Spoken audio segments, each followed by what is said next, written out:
ఒక్కడు తీర్థయాత్రకు వెళ్ళొచ్చా? వెళ్ళకూడదు. భర్త భార్యని వదిలి తీర్థయాత్రకు వెళ్ళొచ్చా? మహాపాపం అని చెప్పింది శాస్త్రం.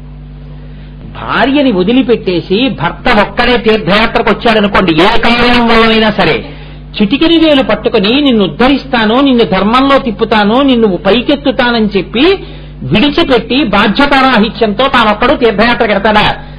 ఇక్కడ ప్రమాణభ్రష్టత్వం చేశాడు కాబట్టి వీడికి పుణ్యం వెయ్యద్దు, వీడి ఖాతాలో మహాపాపం వేసేసేయమని చెప్పాడు.